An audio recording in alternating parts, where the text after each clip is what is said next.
Okay, today our topic is about 2-digit by 1 and 3-digit by 1 multiplication. So, naay example diri sa board, no? So, unsa may basa ni? Read.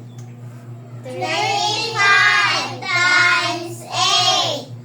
98 times 6. 458 times 3. 764 times 8. Okay, so man siya 2-digit. Ang first kanatay duha ka example sa 2-digit by 1 or 2-digit multiply by 1 and 3-digit multiply by 1. So, tudluan ta mo unsa na siya pag answer. So, first, same na gihapon, ang last ha ang naa sa right side. So, 8 times 5. 40. Okay, 40. I-bring down ang 0. 0. I-carry ang 4. okay, 4. Next, 8 times 3.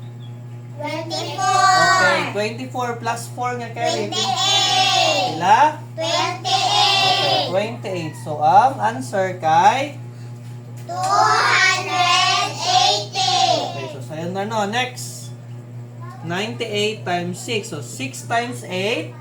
48. Ila? 48. Bring down. 8. Carry. 4. Okay, 6 times 9 54. plus 4. 58. Okay, 58. Pila may answer? 588. Okay, sayon dili. Sayo. Okay, arita sa 3-digit multiply by 1. So, 3 times 8. 24. Ila?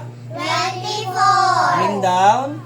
4. Carry. 2. Okay, 3 times 5. 30. 3 times 5 15. plus 2. 17. Bring down. 7.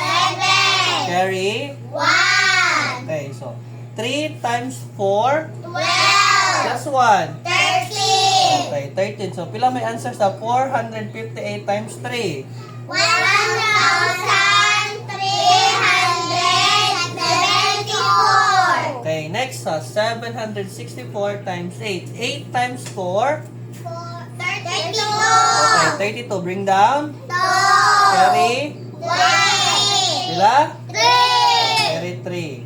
8 times 6 48. plus 3. 52. Ah, 52? 51. 51. Oh, bring down. 1. Carry. 5. 8 times 7 56. plus 5. Oh, 56. 61. Okay, very good dyan. 60. 1. Pila may answer sa 764 times 8? 600. Ano say 600? 6,112. Okay, so sayon ra no. So natay, pila ka number ang nasa board? 8. Kaning 8 inyo ni siya ansira nakasabot? Okay, Oh. start answering now.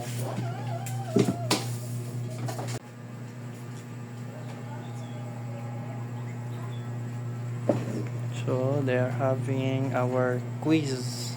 So this is the quiz. Multiplication 3-digit by multiply by 1 and 2-digit multiply by 1. Marlenet, Angelo, Criselda, Anami, Angela, John Mark, and Criselda.